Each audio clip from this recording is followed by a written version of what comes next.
Vamos estudar agora produto misto. Tá? Então, definição. Dados os vetores na base canônica aqui, né? O vetor U, x1, y1 e z1. x2, y2, z2, o vetor V. E o vetor W, x3, y3, z3, nesta ordem. Chamamos, então, de produto misto dos vetores U, V e W ao número real que associa, então, que é obtido a partir dessa relação. Então, é o produto escalar de U com o produto vetorial V com W. Então, essa é a definição para nós de produto misto. Então, o produto misto pode ser indicado, então, também, a notação dele, mais comum utilizado aqui por nós, será essa notação daqui. Então, parênteses, dentro do parênteses, os três vetores separados por vírgula, nessa ordem. Tá? Um mecanismo prático para nós resolvermos os produtos mistos que forem aparecendo, na realidade, assim, para nós termos o produto misto, se nós fizermos essa operação, ela tá certa. Nós calculamos primeiro o produto vetorial. Com esse produto vetorial, nós vamos obter um vetor como resultado e fazemos o produto escalar desses dois vetores. Tá? Isso vai nos dar o produto misto. Mas como uma regra prática, pelo que nós já estudamos, nós também podemos desenvolver um outro raciocínio. Então, vamos pensar o seguinte. O que seria o produto vetorial, né, de V com W?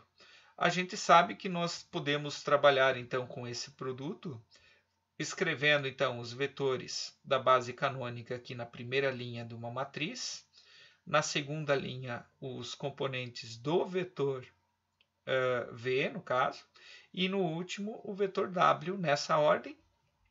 E nós fazemos, então, o determinante, calculamos o determinante. Obtendo esse determinante pelo teorema de Laplace, tá? V vetorial W, então, pode ser representado por essa tripla ordenada daqui. Bom, qual que seria essa tripla ordenada? Ó, eu tenho parênteses aqui, então isso aqui é o meu vetor com três componentes. A primeira componente seria o determinante desses quatro elementos que estão aqui. Quando eu escolho a primeira linha e a primeira coluna para eliminar, nós temos, então, sobra esse determinante para ser calculado. Então, a primeira componente vai ser esse determinante.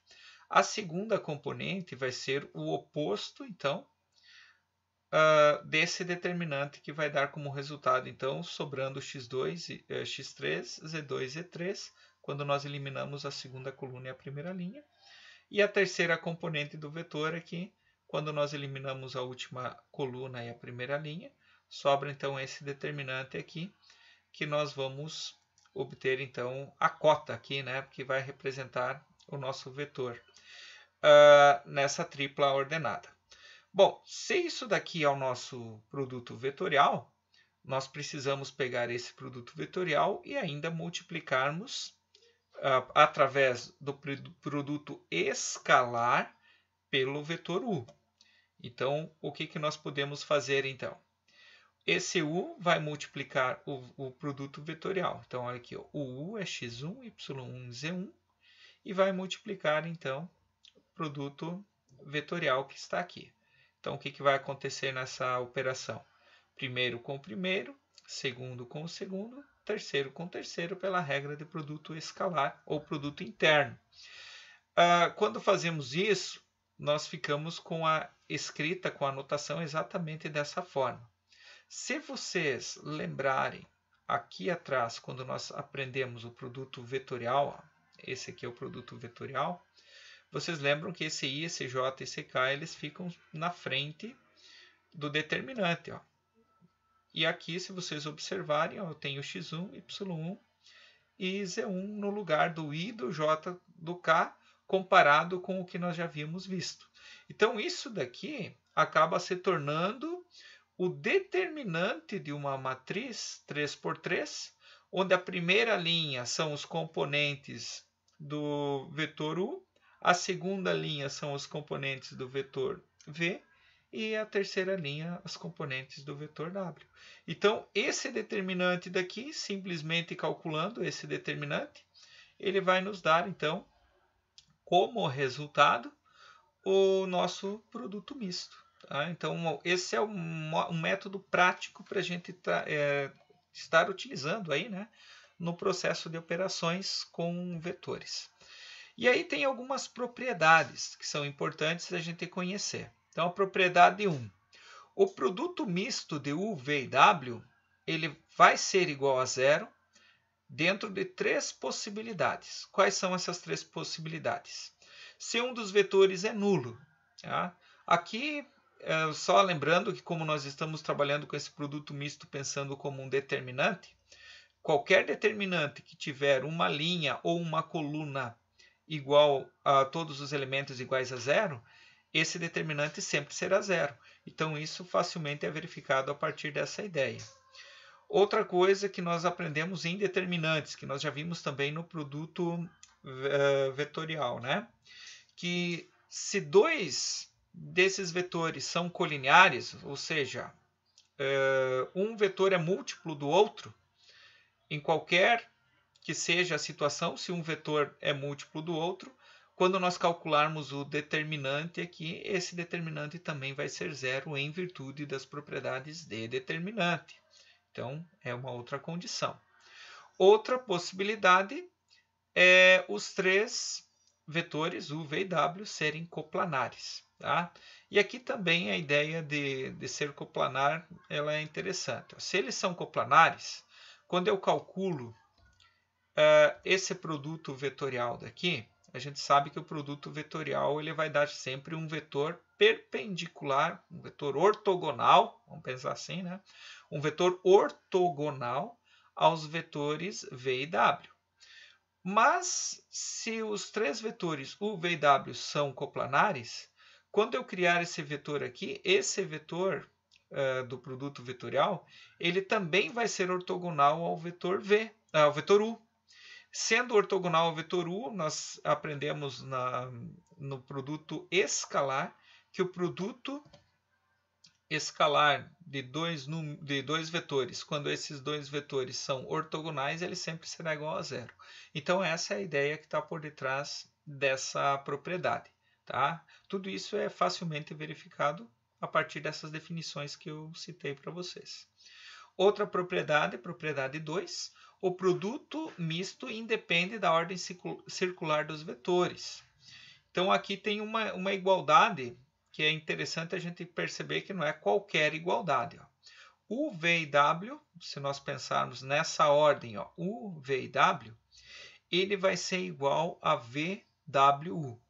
Ó, se nós colocarmos isso num círculo, ó, U, V e W, e nós começarmos nesse círculo na mesma ordem circular, começar por V, nós vamos ter VWU. VWU. Então, esses dois produtos mistos são iguais. Da mesma forma, se nós pegarmos esse vetor daqui, esse produto misto daqui, e começarmos por W, nós vamos ter W, U e V, na ordem circular. Então, nessa ordem circular, esses três produtos mistos serão sempre iguais. Porém, isso é importante também perceber, que quando nós trocamos a ordem de dois vetores consecutivos, o sinal do produto misto muda. O que acontece aqui? Isso também se deve às propriedades de determinantes.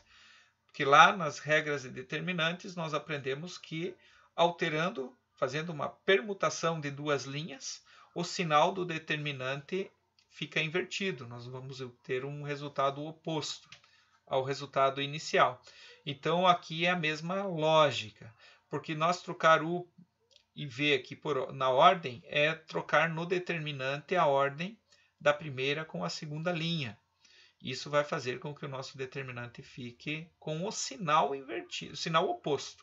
Tá? Então, é só essa propriedade aqui ela é importante para a gente tomar esse cuidado de não fazer operações aí, inverter a ordem e pensar que o resultado é o mesmo, porque esse sinal pode ser fundamental, e será, né? fundamental na resolução de problemas. A propriedade 3 nos diz o seguinte, que se dentro de um produto misto nós tivermos uma soma em um determinado momento com um dos elementos aqui, ó, eu tenho U, V e o terceiro aqui, ó, é uma soma de dois vetores W com R. Então, isso nós podemos separar em duas somas, onde na primeira soma, onde no primeiro produto misto, perdão, primeiro termo da soma aqui, nós vamos ter o W sozinho, né? Mas, e no segundo produto vetorial, nós teremos o R sozinho. Então, essa é uma possibilidade que também nós podemos abrir em determinante isso e verificar facilmente com os determinantes essa propriedade daqui, tá? E essa soma pode estar em qualquer posição aqui. Ela pode estar no meio, pode estar aqui no início, que também continua valendo, só que óbvio, né? Aí a alteração vai se dar no local onde está a soma, tá? Porque aqui nós tivemos uma alteração no último vetor, ó, no terceiro vetor. Então, se a soma estivesse no meio, a alteração seria nessa posição.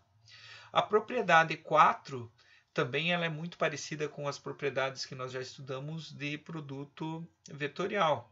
Então, se nós multiplicarmos um dos vetores, qualquer um dos vetores, podem notar que aqui está multiplicando por m, uma constante m, multiplicando w.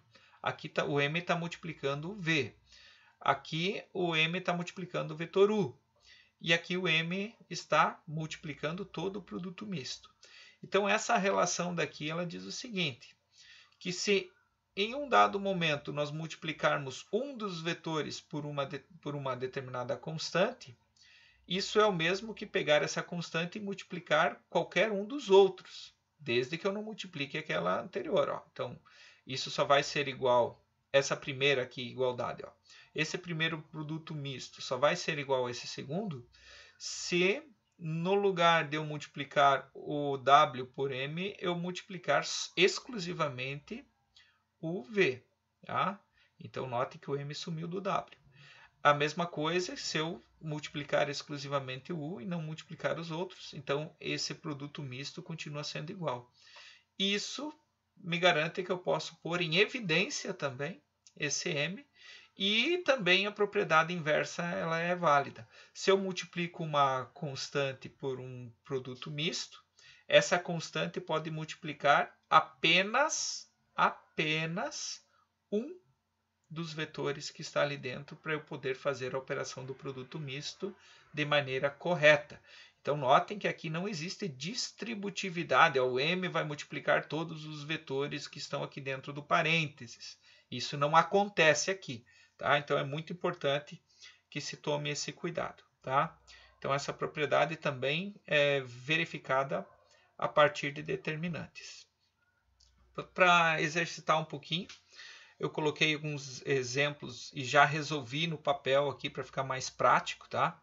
Nós queremos verificar se são coplanares os vetores U, V e W. Tá? Então, os vetores U, V e W estão aqui. Acabei escrevendo eles novamente aqui embaixo. E nós já temos as informações das definições ali. Ó. 3 vetores são coplanares se um dos vetores é o vetor nulo, ou pelo menos um dos vetores é múltiplo do outro, ou o produto misto, né, de U, V e W for igual a zero. Obviamente, aqui vocês vão perceber que não acontece o primeiro caso. Se vocês procurarem um múltiplo aqui, vocês vão perceber que não existe esse múltiplo. Vocês conseguem verificar isso pelas razões, né, das componentes dos vetores. Então, basta para nós verificarmos essa última propriedade daqui. Ou seja, calcular o produto misto.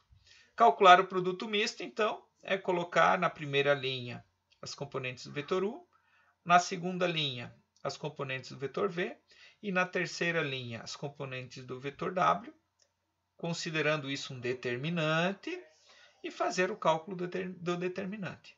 Fazendo aqui 3 vezes 0 deu 0, Menos 1 vezes menos 1 deu 1 vezes 2, 2. 4 vezes menos 1 vezes 1 deu menos 4. Multiplicando na outra diagonal, 4 vezes 0 vezes 2 deu 0. Menos 1 vezes menos 1 deu 1 positivo vezes 3, 3 positivo. Aqui ele passa negativo. E aqui 0 vezes 1 vezes menos 1, que deu 0. Somando esses valores, deu como resultado menos 5. Menos 5 é diferente de 0. E nós queríamos verificar se eles são coplanares, então eles não são coplanares. Então a gente conclui que os vetores u, v e w não são coplanares, porque o produto misto deu diferente de 0. Aqui, qual deve ser o valor de m para que sejam coplanares os vetores a, b e c? Então, quem que é esse tal de m? M é a abscissa do primeiro vetor aqui, que é o vetor a. Tá? Ele não aparece mais em outros lugares, ele está aparecendo exclusivamente aqui.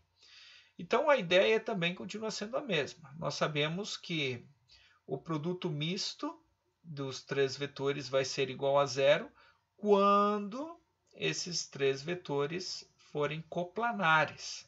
Então, o que nós vamos fazer? Nós escrevemos isso aqui como uma verdade. Ó. Se isso aqui for verdade, para qual valor do m que isso aqui for verdade, nós vamos ter, então, que os vetores são coplanares, se existir. Pode acontecer de não existir.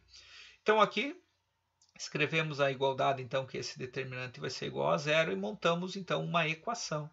Multiplicando aqui, nós vamos ter o menos 4m. O 2 vezes 3 vezes 0 deu 0. Menos 1 vezes menos 2 deu 2 positivo, vezes 1, 2. Aqui deu 0, multiplicando essa coluna, essa diagonal. 3 vezes menos 2 dá menos 6, vezes m vai dar menos 6m, vai passar para cá mais m. E o 4 vezes 1 vezes 2, 8 positivo, vai passar para cá menos 8, isso igual a 0. Resolvendo a equação, nós temos que m é igual a 3. Então, para que A, B e C sejam coplanares, o m tem que ser exclusivamente igual a 3. Tá? Essa é a ideia que nós temos aqui. Verificar se os pontos A, B, C e D, que estão indicados aqui, estão no mesmo plano. Então, esse é o exercício 3. Então, nós temos os 3 pontinhos aqui. E como nós estamos falando de ponto, nós podemos organizar, então, uma estrutura de vetores a partir desses pontos, conectando esses pontos de forma a verificar se os vetores, se 3 vetores formados por esses pontos, são coplanares. Então, uma das formas, a sugestão que eu estou dando aqui, nessa solução, é uma das maneiras, não é exclusiva, é nós definirmos o ponto A como uma origem para 3 vetores. Então, eu pego A como a origem de um vetor, AB, o outro vetor AC e outro AD. Se esses 3 vetores aqui forem coplanares, o produto misto desses 3 vetores tem que ser igual a 0. Então, o que se faz aqui nesse caso? Determina quem é o vetor AB. Quem que é o vetor AB? B menos A. Menos 1 vai dar menos 2. 0 menos 2 dá menos 2. Menos 2 menos 4, menos 6. O vetor AC é o C menos A. 0 menos 1, menos 1. 2 menos 2, 0. E 2 menos 4, menos 2. E o vetor AD, menos 2 vezes menos 1, né?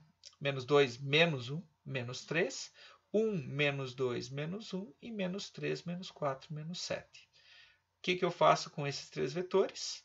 Se o produto misto for igual a 0, os pontos são coplanares. Então, vamos verificar. Escreve os 3 vetores, calcula o determinante. Não vou detalhar aqui, é só para ilustração, para vocês terem um exemplo ali. Vocês copiam no caderno ali depois, tomam como referência, ou olham um vídeo e resolvem os exercícios que são associados a essa ideia. Então, como deu 0, ó, deu 0. Se deu 0, significa que os pontos A, B, C e D são coplanares. Tá? Isso vai ser importante lá no estudo lá para frente. A representação geométrica do módulo de um produto misto. Tá? Notem que até aqui a gente falou só do produto misto. Aqui nós vamos falar do módulo. Geometricamente, o módulo do produto misto representa o volume do paralelepípedo de arestas formadas pelos vetores AD, AB e AC. Então aqui tem uma ilustração. Ó. Essa informação ela é muito importante aqui para nós compreendermos coisas que estudaremos lá adiante e também para calcularmos usando vetores, né? Calcularmos volumes usando vetores. Se vocês observarem nessa representação aqui, nós temos três vetores. Ó. Esse vetor aqui, esse vetor lá no fundo e esse vetor aqui. Eu vou abrir aqui no GeoGebra essa representação para vocês enxergarem. Tá? Vou tirar, por enquanto, o meu paralelepípedo inclinado. E aqui nós temos os vetores. Ó. O ponto A, ponto C, o ponto A, o ponto B. E aí nós temos essas informações todas aqui. Tá? O que vai acontecer aqui, então, nessa representação? Como esses três vetores, ó, eu já construí eles de forma que eles não sejam coplanares, né? Porque se eles são coplanares, não existe volume. Tá? Com esses três vetores, vocês lembram que, por exemplo, com o vetor AC e o vetor AB, tá? Esses dois vetores daqui, nós podemos ter aqui, então, uma relação de área de um paralelogramo dessa base daqui. E essa área daqui ela é dada pelo produto vetorial do vetor AC com o vetor AB. Se nós estendermos essa área toda aqui para cima até chegar no ponto D aqui fazermos um movimento de infinitas paralelas aqui, né? Infinitos paralelogramos aqui empilhadinhos, né? Como se fosse uma pilha de baralho, vamos pensar assim, nós formamos um sólido. Tá? Esse sólido que nós formamos, ele seria então o nosso paralelepípedo. Quando nós calculamos o produto vetorial aqui, esse produto daqui desse vetor com esse vetor daqui, nós vamos ter uma reta, um vetor que ele é perpendicular ao mesmo tempo ao vetor AC e ao vetor AB. Então, esse vetor que está apontando aqui para cima, ele é ortogonal. Se ele é ortogonal, ele representa, em um determinado momento, ele vai representar a altura desse paralelepípedo aqui inclinado. Tá? Então, o que vai acontecer aqui? Se nós pensarmos nesse ponto, deixa eu achar o pontinho aqui. Aqui está o ponto. Tá? Esse ponto daqui e esse segmento daqui. Ó. Nós vamos perceber que esse segmento daqui ele vai nos dar a altura, esse segmento de J até A vai nos dar a altura, e aqui nós vamos ter um triângulo retângulo. Tá?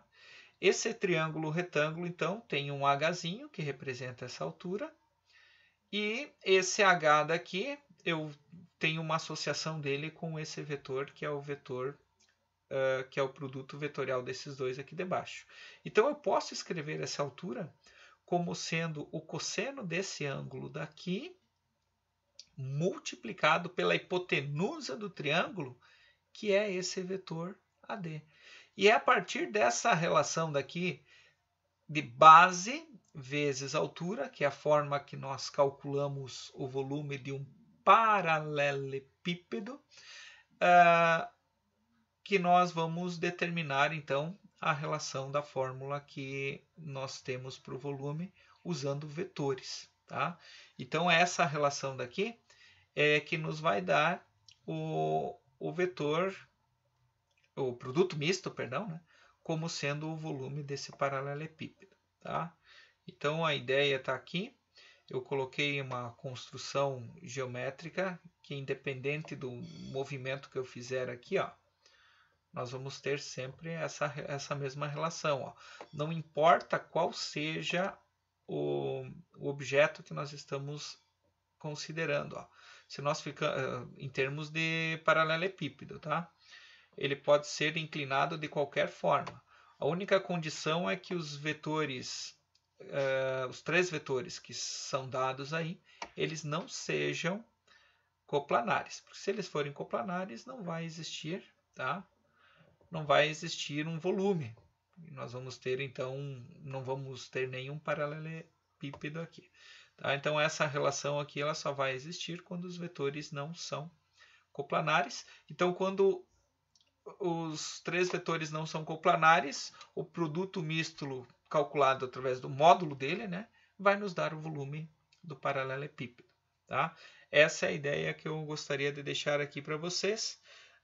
Vou colocar no outro vídeo aqui, nessa versão do GeoGebra não apareceu as escritas da dedução, que eu fiz essa dedução aqui, mas agora que eu abri aqui nessa versão do GeoGebra, não apareceu a dedução da fórmula. No próximo talvez não tenha áudio, eu só vou colocar ali para vocês perceberem a relação dessa parte geométrica, né, que dá a resolução dessa fórmula aqui no GeoGebra. Tá? Então, essa é a relação então que nós temos para a representação geométrica do módulo de um produto misto. Outra coisa que surge a partir daí, que a gente pode também construir, é o volume de um tetraedro. Então, os 3 vetores também podem construir um tetraedro. Tá? Então, o vetor AB, AC e AD. Se nós olharmos aqui para esse cantinho ele é um pedaço de todo o nosso paralelepípedo. Então, pela geometria plana, nós estudamos que esse pedaço daqui, ele equivale a 1/6 do volume, o volume desse pedacinho aqui, né? Ele equivale a 1/6 do volume do paralelepípedo. Então, se nós sabemos calcular o volume do paralelepípedo, nós calculamos o volume todo, que é esse pontilhado que está aqui, e com o resultado nós dividimos por 6. E aí nós temos uma fórmula para apresentar aí, então, e para resolver o volume de tetraedros. Ok? Então essa é uma simplificação então da aula de hoje. Tá? Façam os exercícios, resolvam os problemas que estão associados, sempre observando as propriedades vistas aqui, os métodos de cálculo e essa relação com os volumes que são apresentados, que é muito importante, e coplanaridade, né? Ser coplanar ou não ser coplanar. Um abraço, até mais.